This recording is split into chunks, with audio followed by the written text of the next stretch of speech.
any other witnesses present at the courthouse to call today? I need an answer to that question, sir.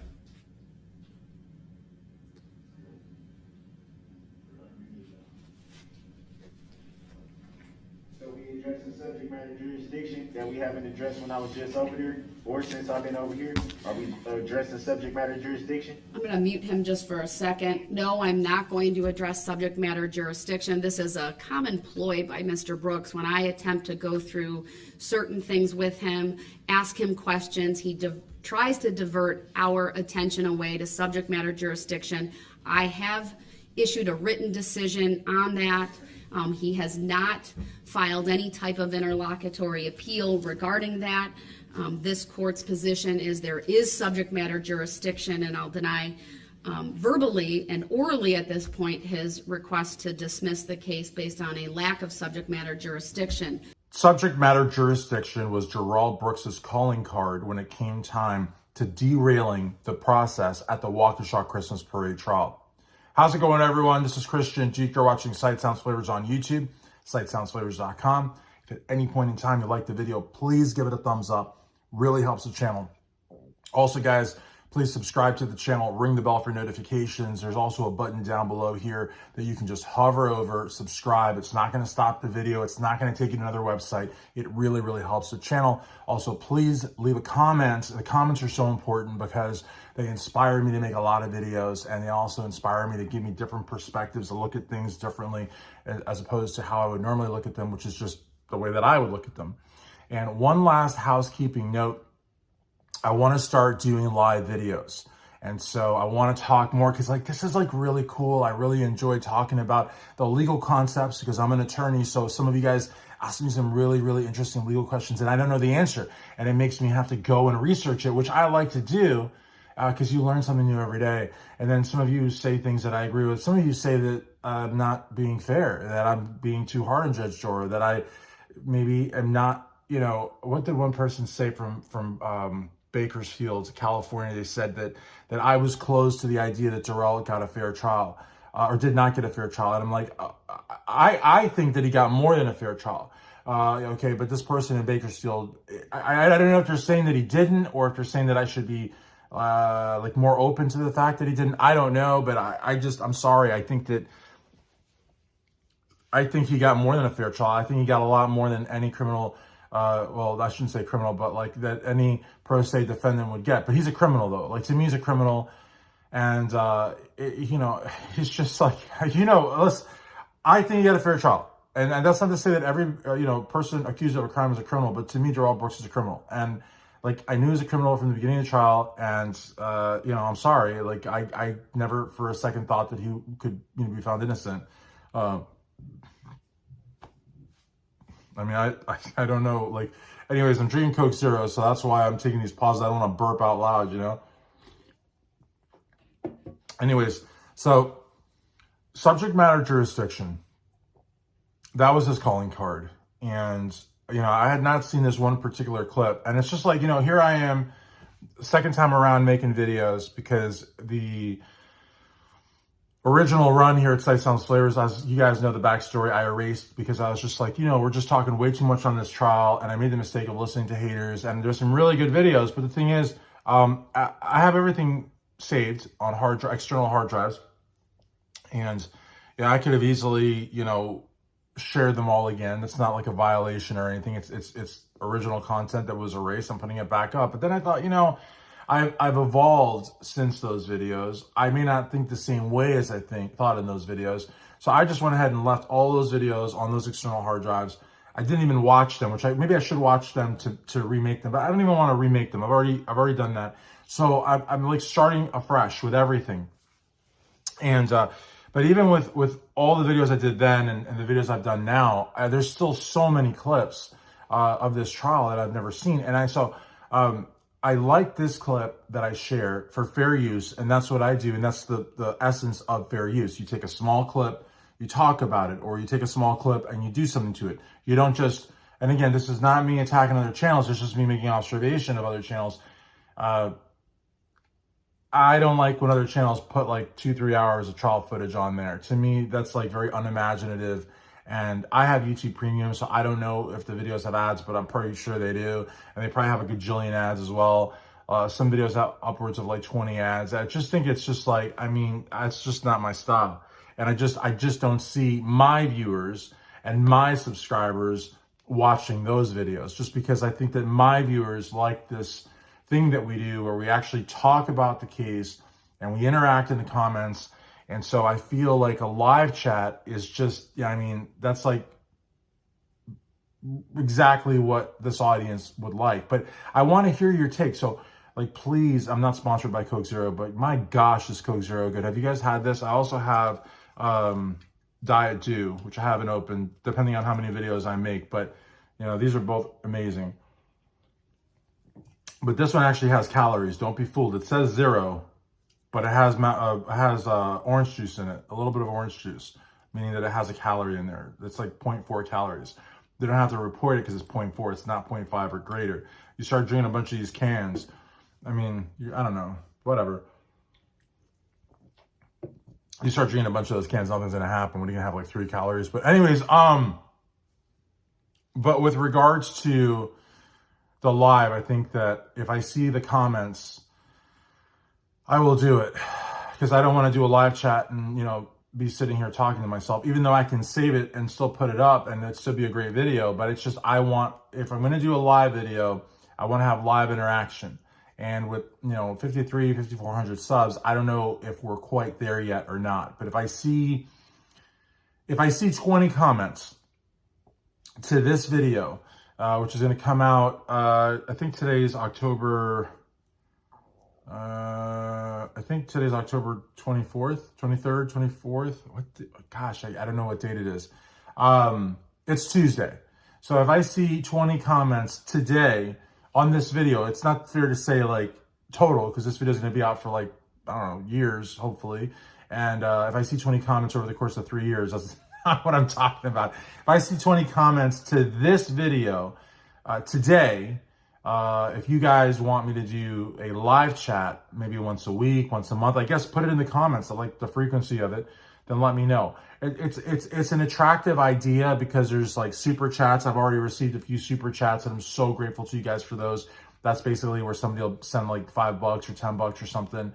But the thing is, I don't want you to just send me a super chat. I want you to send me a super chat with a question. So then if there's like, I don't know, like 20 people in here and you send me a super chat, I will answer all the questions, but I'll answer the super chat question first, kind of thing. Or maybe I'll spend a little extra time. I mean, you know, money is hard to come by these days. And so there's got to be something that I do extra for those that contribute. But then again, there's other ways to get, I'm going to say there's going to be other ways to get your comment answered quicker too, that doesn't involve money, because money's not the only thing that helps the channel.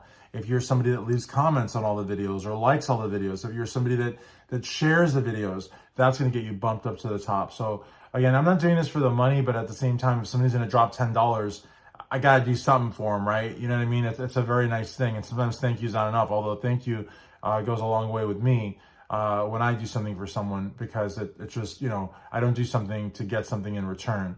And I don't think people that give money do that either. But I just think it's the right thing to do, to just go a little bit above and beyond. And the people that gave super chats, all I could do was leave them really nice responses and thank yous. They didn't give me their email, so I couldn't write them a longer letter. But just let me know. So back to subject matter jurisdiction. My gosh, such a tangent, but important housekeeping for the Sight Sounds Favors YouTube channel, and to give you guys, the subscribers that I hope you're subscribed, what you want. Darrell Brooks Jr. had a really hard time accepting the word no.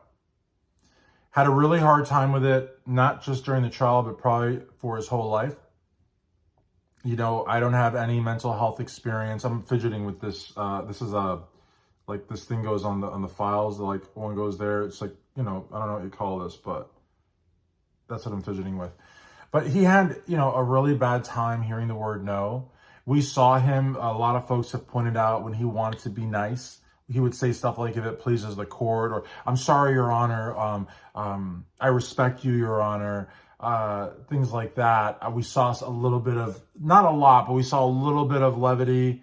He tried to, or at least he tried to initiate, or he tried to bandwagon on it. Like, if people are already laughing and then you kind of like add your laugh to the laughs, that's like a way, like maybe in his head, that he was trying to like mend some fences with the prosecution. But I didn't see a lot of that. And the thing is, again, I'm not calling Judge Doro stupid. I give her a 97 for the millionth time. That's an A for those of you that don't know.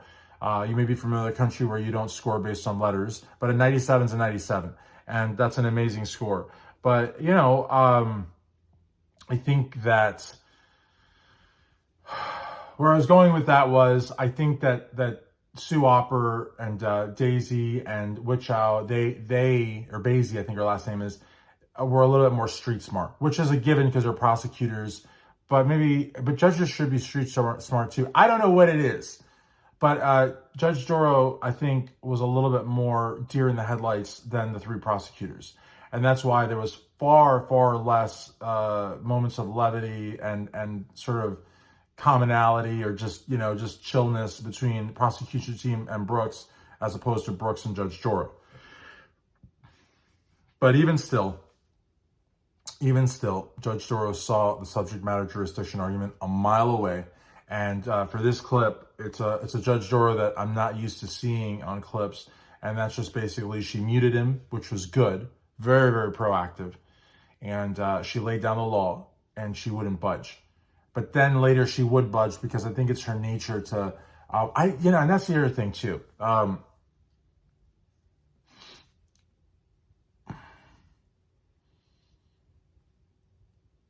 Was her budging all about her not wanting him to have an appeal, all about it not looking like she was biased? Or do you think the TV cameras, the media angle of this whole trial played into that? I'm serious. I think that's a legitimate question. She had to know, because she owned televisions and phones and radios in her car and whatnot, that this trial was being televised. We knew that this trial was huge as it was happening. This is not like something that happened after the fact. I mean, there were multiple stations in those courtrooms. So do you guys think that played a role? I mean, I don't know. I'm just curious. My personal opinion, because I'm not Switzerland. I'm not an impartial person here. I'll give you my opinion. I'm not a timid type. My opinion is that it most certainly factored in. And I'll one-up you on that. Do you think that her Supreme Court run factored in? I think it did. I definitely think it did. I'm not saying that her Supreme Court run, the factor was televisions everywhere. I'm not saying that influenced her ruling. I'm not saying that it influenced her ruling on motions, her ruling on observing prison protocols, COVID protocols, transportation protocols, witness protocols, discovery protocols. None of that. I'm not saying any of that. But did it factor into how much BS she took from Darrell Brooks Jr.? I am saying that. But you may say different. I just wanted to point out that there are instances of Judge Doro laying down the law, and that is a big reason of why I did this video, because I feel like a lot of my videos, I say, oh, she's a pushover, or imply it at least, and why didn't she lay down the law? Why didn't she put this guy in his place? And she did. This is an example of that. Unfortunately, though, there are far more examples of Darrell Brooks Jr. walking all over the court and the witnesses and prosecution team and court staff than there are of this Judge Doro that I really like. This Judge Doro, if she would have kept it going this way, Darrell Brooks Jr. would have been muted in another courtroom and not heard of while the proceedings were underway. And so that would have been the better way to have gone about it. But in the end, it was a guilty plea. In the end, everything was done. I mean, in the end, it all worked out, but it's just the process could have been a little different. But hey, that's just my take. Guys, please, 20 comments if you want a Sight Sound Slavers live, weekly, monthly, whatever, on the Waukesha trial. And also, please leave your comments. And I've asked you some different questions during the video. pertaining to the fact that the trial was so televised, and Supreme Court runs, and something else probably, or 2 or 3. Anyways, guys, thanks so much for watching. I hope that you like, comment, and subscribe, and I'll see you for the next one. Oh, and don't forget, I mean, we're so close, everythingelschannel.com. Just type in everythingelschannel.com, hit enter, it'll take you right to the channel. Please subscribe over there. We've got like 835 subs. We're trying to get to 1,000. And so a lot of other content there related to this, to Waukesha, Darrell, Brooks, all that over there as well. So, I mean, if you like this, why not go there as well? Don't leave Sight Sounds Flavors, but go there as well and subscribe. Thanks, guys.